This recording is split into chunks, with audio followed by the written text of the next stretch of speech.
ẹ̀yin fáǹsì mi tẹ́ ẹ bá rí fídíò tí mo duet yìí wọ́n ní ẹni yẹn pé ó ní mental problem pé so wọ́n dẹ̀ ti máa ń sọ lágboolé pé ẹni yìí ó ní mental wọn ò dáhùn bó ṣe bẹ́ orí ìyá kan bọ́ lẹ́nu yẹn wọ́n nígbà tán máa pe àwọn èèyàn sí ó ti already gbádà yẹn sókè ó bẹ́ bí ó ṣe bẹ́ lẹ́ẹ̀kejì báyìí ọrùn yẹn kàn jábọ́ kúrò lórí yẹn ni this is a real life thing tó ṣẹlẹ̀ Ọ̀ṣun state náà ló ti ṣẹlẹ̀ bẹ́ẹ̀ mi má pàbí tó ti ṣẹlẹ̀ lọ́sùn ṣé ẹ rí àwa èèyàn we are too fond of pé ká mọ̀ spiritualize gbogbo nǹkan mo rí ní comment section tẹ́nìkan ní bóyá ẹni tó bẹ́ lórí òun ló fa àìsàn sí bóyá òun ló fi wèrè sí ẹ wò ó ṣé ẹ rí tí a bá máa face reality tó ṣe pé everything la fẹ́ spiritualize we will keep falling victim every time ẹni tó bá ti ní mental problem tó ti wà mentally derailed ẹ lè predict nǹkan tó lè ṣe torí wọ́n máa ń gbọ́ voice wọ́n máa ń gbóhùn wọ́n máa hallucinate ni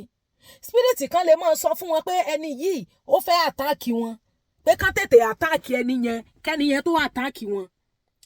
meanwhile iṣẹ́ ìran tán máa ń ní mental problem yẹn àwọn tó bá ṣe wọ́n lóore jù náà máa attack ìwọ tó bá ń ṣe wọ́n lóore ní àwọn bọ́n ṣe hallucinate yẹn ní hallucination yẹn máa sọ fún wọn làwọn spirit yẹn máa sọ fún wọn wípé kán lọ attack.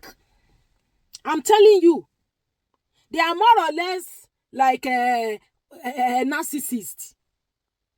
Ìwọ tó bá ń wá dáadáa wọn ni ẹ̀mí èṣù nù wọn ẹ̀mí wèrè yẹn ló máa sọ fún kí wọ́n máa attack. So àwọn ní pé ìyá ẹ̀ tán bá ti sọ pé ó ní mental problem ìyá ẹ̀ lè mọ́ kí àwọn fún odidi oṣù kan táwọn bá ti sọ pé ó ní mental ìyá ẹ̀ ò ní káwọn fóṣù kan ta lè lè báyìí ìyá ò ní kí àwọn for a whole month. Sherry, it doesn't matter the way people take things. Don't be afraid to speak reality, especially when life is involved. Nísìn tó ti bẹ́ orí ìyá sọnù nísìn kò sí case. Lady tó rojọ́ ìsìn ó ti rò mẹ́jọ pé ó ní mental problem. Tẹ́ni tó ní mental problem bá ṣèyàn léṣe no case. Pátápátá wọn á mú lọ síbi tí wọ́n ti tọ́jú ẹ̀. Ó kàn waste life ìyá oníyàá dànù. Àwọn tó mọ̀ pé ó ní mental problem tó dẹ̀ jẹ́ kó máa gbé àárín àwọn èèyàn yẹn àwọn ló yẹ kí ìjọba lọ gbé. Yes, tẹ́ ẹ bá ra ajá sílé tẹ́ ẹ tó jẹ́ trained ajá tájá yín bá bùyàn jẹ ẹni tó lajá náà máa gbé because the ajá is an animal. Ẹni tára ẹ̀ ò yá tó ní mental problem tẹ́ ẹ dẹ̀ mọ̀ pé ó ní mental problem tẹ́ ẹ wá ń fagídí ní kó mọ̀ báwọn èèyàn gbé táwọn èèyàn dẹ̀ sọ fún ipẹ́ ni yóò rẹ̀ ẹ́ mú lọ tọ́jú tó fi wá bẹ́yàn lórí ẹni tó àbọ̀ ẹ̀ síbẹ̀ yẹn àwọn èèyàn ẹ̀ tó ń protect ẹ̀ àwọn ló yẹ kí ìjọba lọ gbé. Yes, nísìnyí tó ti wá pààyàn nísìnyí sójú ti wá já sójú ti wálẹ̀ nǹkan tó bá wà medical á ní láti mọ̀ spiritualize ẹ̀ bẹ́ẹ̀ á wà ní society tó jẹ́ pé everything is spiritual. Everything is spiritual. Èèyàn tó ń hùwà burúkú tó ń ṣe nǹkan tí ò dáa ẹ mọ̀ sọ pé nìkan ló fi nǹkan kàn instead kẹ́ ẹ mú lọ rehab kẹ́ ẹ mú lọ rehabilitation center kẹ́ ẹ book counseling section fún kẹ́ ẹ pé jókòó kẹ́ ẹ bí léèrè kí làwọn nǹkan tó ń ṣe kó go through some recovery things ẹ ní ṣe yẹn ẹni tó ní mental problem kẹ́ ẹ mú lọ síbi tán ti ń wo wèrè kán lọ tọ́jú ẹ̀ kán stabilize ẹ̀ kán mọ àwọn necessary ìtọ́jú tán máa fún ẹ ní ṣe yẹn.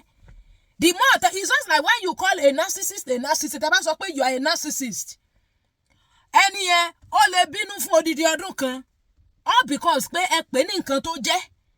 Nísìnyí tó wá sọ pé ní mental problem táwọn àwọn ìyá ẹ̀ ò gbà tó ti wá bẹ́yàn lórí nísìnyí ṣé kì í ṣe mental problem yẹn náà lọ fi defend ẹ̀ lọ́dọ̀ ìjọba. Yes, wọ́n wá ṣẹ̀ṣẹ̀ admit sí ipò ní mental. Ṣé bí gbogbo ìgbà tí ò tí bẹ̀yàn lórí tán bá sọ pé ó ní mental problem wọ́n á máa bínú. Nísìn báwo lẹ ṣe fẹ́ yọ kúrò ní ọ̀ràn tó dá yìí ṣé bí mental problem náà lẹ fi defend ẹ̀ ṣé bí náà lẹ sọ fún ìjọba pó ní iná lẹ sọ fún ìjọba pó ní náà so ìgbà tó wá ń sọ fún pé ní mental ẹ lọ tọ́jú ẹ̀ why are you rejecting nǹkan téèyàn bá ń ṣe tí ì ṣe pé bóyá ń purọ́ mọ́yàn àbọ̀ ń búlé èèyàn téèyàn dẹ̀ ní tẹ̀dẹ̀mọ́ pé ní problem yìí ní tòótọ́ ni. Why do you pick offense when they tell you? Why do you kill it? Because this is something to endanger life. Ó ti bẹ́yàn kan lórí nísìn. What a very very bad occurrence. Wọ́n lè gbàgbé nínú family yẹn. Tẹ́ ẹ bá ti ríyàn mo rí fídíò kan náà tẹ́nìkan náà ń gbé kiri láàárọ̀ yẹn kò tiẹ̀ tún wá mọ kò report kíní yẹn dáadáa kò sọ location kò sọ kan wèrè kan gbélé yìí o nìkan ló ń dá gbé bẹ́ẹ̀. Kí ló tẹ̀ take action? tí wèrè bá bẹ́ anybody lórí tó bá pa anybody ó pa gbé nìyẹn no case. ẹ̀yin tẹ́ ń gbàdúgbò tẹ̀dẹ̀ mọ̀ pé ẹnìkan mú ọmọ wánú ilé ọmọ yẹn ò nọ́mà ẹ̀ẹ́dẹ̀ pariwo ẹ̀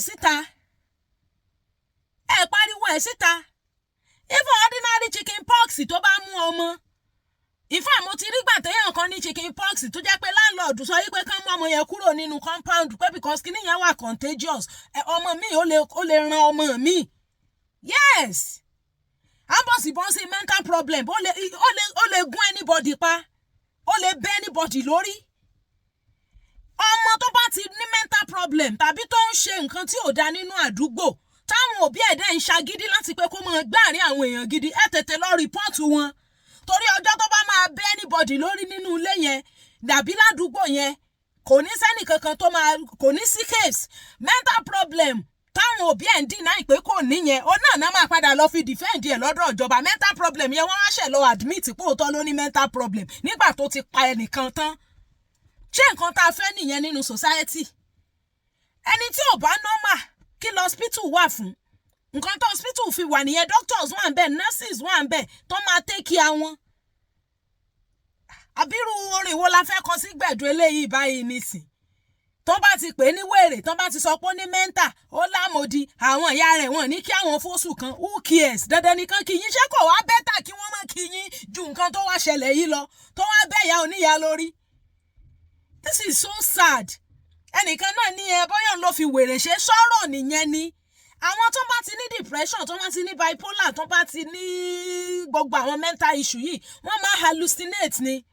wọ́n máa ń gbọ́ ohun kan máa speak fún wọn. That's why ẹ̀rọ àwọn míì nu wọn máa dá sọ̀rọ̀ because wọ́n máa dàbí wípé wọ́n ń rí àwọn nǹkan kan tán jọ ń discuss. àwọn ohun kan máa sọ fún wọn wípé ẹni ìfẹ́ pa ẹni o tètè pa kó tó pa ẹ o tètè attack ẹ kó tó attack ẹ. ó dẹ̀ lè jẹ́ olóore ẹlẹ́ni yẹn in the real world because àwọn yẹn ti wà transform sí another realm. But in the normal correct realm ẹni yẹn lè má fẹ́ harm ẹ but because pé òun ò normal ó ti wà transition to another realm ó máa hallucinate oríṣiríṣi strange voices ló máa gbọ́. òun ló ṣe attack woman yẹn. báwo lẹnìkan ṣe gbọ́ ni ọni tó ní mental problem wá sínú ilé tẹ́ẹ̀dẹ̀ mọ̀ tẹ́ẹ̀dẹ̀ ń sọ fún un tí ó mọ̀ wáyàn yín lódì dandan ni kó kí yín ni. kí ni ìtumọ̀ nísìnyí tó ti wá bẹ́yìn oníyà lórí èwo ló wá dá nínú méjèèjì. tó bá ti mú lọ sí appropriate quarters ni gbogbo eléyìí tó ṣẹlẹ̀ yóò ní ṣẹlẹ̀ ní tí ò lásídẹ́ǹtì tí ó ṣàìsàn tó ń jí gbé tí Boko Haram ò pa. ṣó wá yẹ kó jẹ́ ni tọ́jọ́ wà nínú neighborhood ló máa bẹ́ orí ẹni ẹlẹ́ni sọnù. It is uncalled for.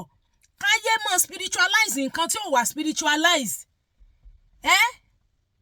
àbí àrọ́wá kí la fẹ́ pa fún ẹni tí kò pọ̀ mọ́ ẹ̀jẹ̀ báyìí àwọn tán bẹ́yà wọn lórí àrọ́wá kí la fẹ́ pa fún wọn. Ọlọ́run má jẹ́ kó rí wọ́n gbàbọ̀dè. ìyá kí lorúkọ yín kí lẹ pè é kí ni tó ṣẹlẹ̀ lénìí gẹ́gẹ́ bí wọ́n ti sọ.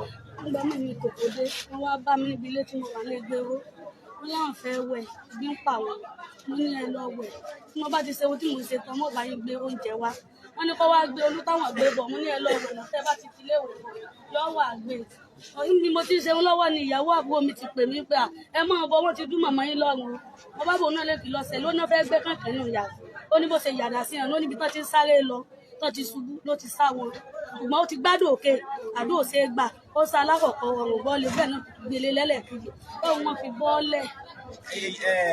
ẹni tí wọ́n pa yìí obìnrin ni wọ́n arúgbó ni wọ́n àbí. wọn ò darúgbó pa wọn táwọn ìṣòro. wọn èyí sarúgbó wọn. àwọn mẹ́kẹ́lẹ́ inú làkọ́bí wọn. èyí náà làkọ́bí wọn ṣùgbọ́n ẹni tó pa wọn yìí wọ́n ìyàwó gan lọ́jọ́ àti pé ibo náà ti bí. nínú ilé náà ló ti bí. sọmọ lẹ́yìn gbà náà ni. ọmọ inú ilé wọn náà ni ọmọ inú ilé wọn ni àbúrò bàbá ẹ̀tọ́ pa yìí ló bí ẹ̀tọ́ pa ní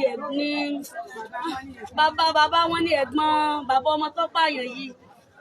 kí ló sì dà wọn kílẹ̀ gbọ́ tó dà wọ́n pọ̀ gan. tí kọ́kọ́ dà wọ́n tó ní mẹ́ta láti sọ fún ọ pé ó ya wèrè ṣùgbọ́n láti tá a bá sọ pé ó ya wèrè àánú oṣù pé ìyá rẹ̀ ò ní kí wá nulẹ̀ ìyá rẹ̀ ò ní kí wá ẹ̀gbọ́n rẹ̀ gan ti fẹ́ lúmọ̀ èmi torí rẹ̀ nígbà tó bá pe àbúrò òun wèrè òun ò ṣe wèrè fún àbúrò ìyàwó rẹ̀ gan ti fẹ́ lúmọ̀ èmi wọ́n ní pẹ́ lọ́tọ́.